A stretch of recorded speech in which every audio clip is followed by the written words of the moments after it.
Hey everyone, it is Finn here, and Spain have just released their full 26-man squad for the Euros this year. So in today's video, I'll be reacting to that full 26-man squad. I've done it with France, I've done it with Portugal, you guys seem to have loved those videos. So today, I'll be doing it again with Spain, and it is insane to think about, because for the first time in a long time, there is not a single Real Madrid player in the Spanish national team. No Ramos, no Carvajal, no Isco, no Asensio, no Nacho, nada, nothing. Well, saying that, Perez, the chairman of Real Madrid, is probably going to start his own Euros, where only Real Madrid players can play for it. But to have not a single Real Madrid player in the Spanish national team for the Euros, that's crazy to think about, especially considering the fact that Spain have not done well in recent international competitions. So you know what, it's going to be interesting to analyze the 26-man squad today, and to see how Spain are going to set up for Euro 2021. Let's get into the squad. Okay, so looking at the Spanish national team for Euro 2020, Euro 2021, whatever you want to call it, it's quite interesting because Enrique, the Spanish manager, has actually only selected 24 players as opposed to 26 players. I wonder why that is. I wonder if he can choose 2 more players at a later stage.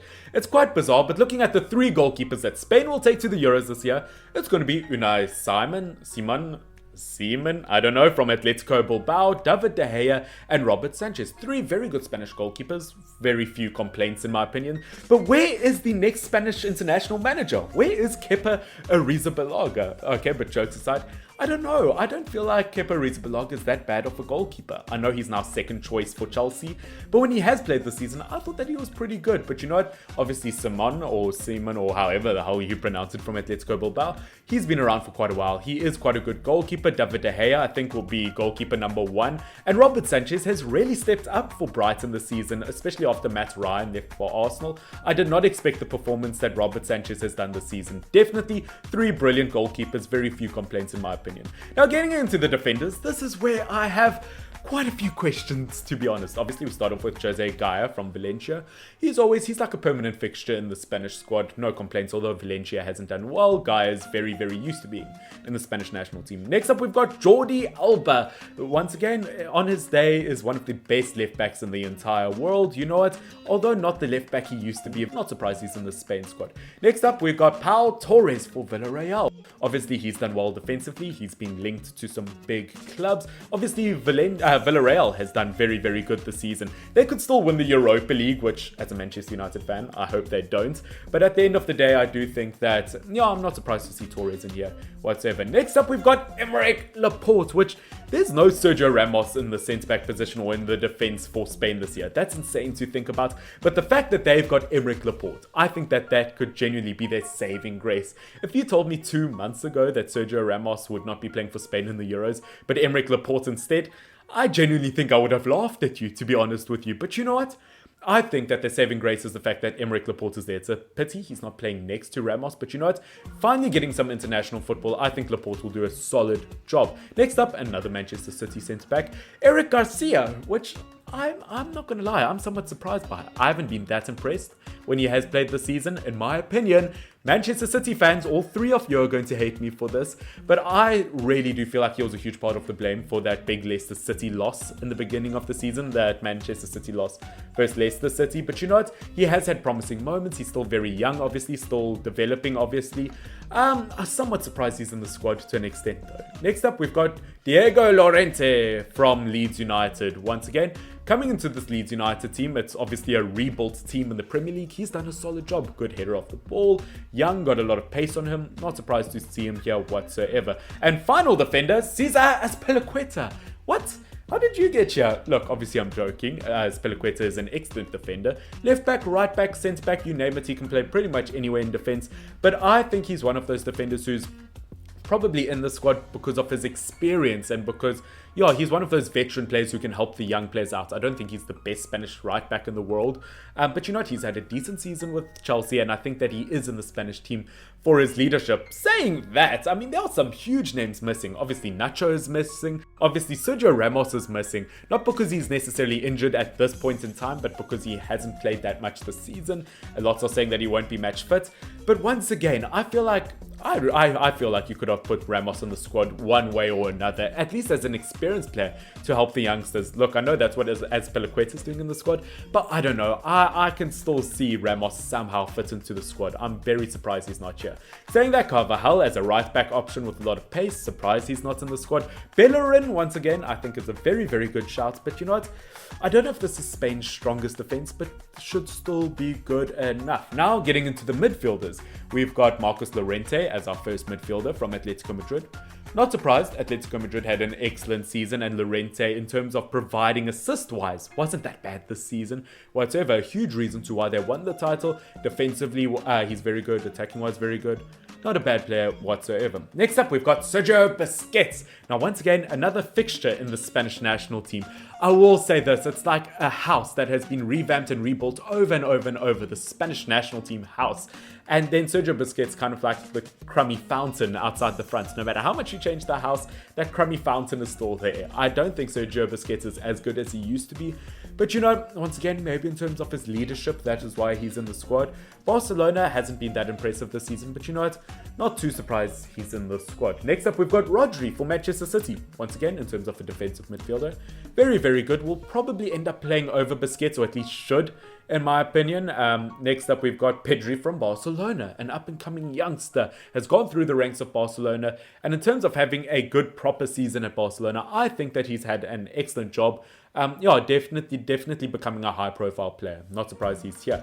Next up, though, we've got Thiago, who's not had the best season at Liverpool. I think definitely still deserves to be in the Spanish national team in terms of his passing ability. Look, his numbers aren't incredible, but in terms of his passing ability and creative play, I think that he fits the Spanish national team perfectly, because obviously Spanish players, they're known for that little bit of tiki-taka, you know, and I think Thiago is one of those players who can deliver on that. Next up, we've got Koke from Atletico Madrid. Can play as a right midfielder, can play as a central midfielder. Very good player. Once again, another Atletico Madrid player. You have to expect a few of them in the Spanish national team considering the season they've had. Once again, a player with a lot of leadership, but a very good player overall. Next up, we've got Fabian from Napoli.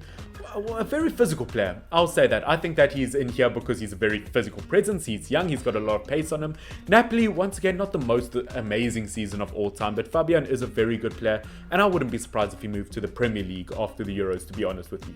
Next up, though, we've got Dani Olmo, one of the most underrated attacking midfielders in the world, in my opinion. I don't think that RB Leipzig have been that good on the attacking front this season. Their strikers they've been absolutely nowhere in my opinion. But Dani Olmo, his numbers have been incredible. His attacking ability, I think, superb. I think in terms of the creative outlet for Spain, I think Dani Olmo will be the player to watch. Next up, we've got Pablo Sarabia for PSG. You know what? We've got players from multiple leagues playing for the Spanish national team this time around. I mean, we've got a good mixture of the Italian league, French league, all these leagues in a pot that I really think Enrique, the manager, is going to enjoy stirring around a bit, experimenting. Well, unfortunately, due to how football is nowadays, when you think of stirring, you think of Serge Gnabry. That's depressing. And now, ladies and gentlemen, time for the final piece of the puzzle for the Spanish national team, which, once again, if you have enjoyed this video, do make sure to like it down below. Can we please get this video to 20 likes? And if you're not subscribed, make sure you subscribe. We are insanely close to 1,000 subscribers, and I would really appreciate it, guys. It has been a long time coming, but thank you so much for getting me this far. But getting into the Spanish forwards, first up, we've got Gerard Moreno for Villarreal, one of the top goal scorers in La Liga this season. Definitely going to be a threat in the Europa League final. A great striker overall. You know what? Not surprised. He's probably the most guaranteed attacker to get into the Spanish 26-man squad. Definitely had an excellent season. Not surprised to see him here whatsoever. Next up, we've got Alvaro Morata, who has really outdone himself at Juventus. Look, obviously goal-wise, he's not one of the top goal scorers, but in terms of assists, he's racked up a nice number. I think in terms of a strike, he's actually looking very good at the moment. And I think especially, look, by himself, he's not an excellent striker in my opinion. But if you put him up there with Moreno, I think that strike partnership will be absolutely deadly. Next up, we've got Torres, who has just become the youngest player ever to score a hat-trick under Pep Guardiola for Manchester City. That is really good. The youngest player to score a hat-trick under Pep Guardiola, considering he had to beat the likes of Messi for that.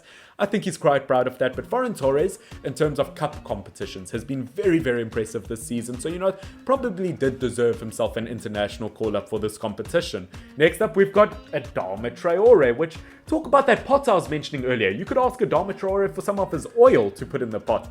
I'm actually heavily surprised that Adama Traore is in this attack for Spain, to be honest. His numbers have not been good. Look, as of the last month or two, he's been very, very impressive. I will say that. But in terms of the season, been very underwhelming, especially considering the fact that Ansu Fati from Barcelona hasn't been called up for the Euros. And a very good player overall, but I guess they went more for Fitty instead of Fatty, if you know what I mean. So you know what, Adama Traore it is.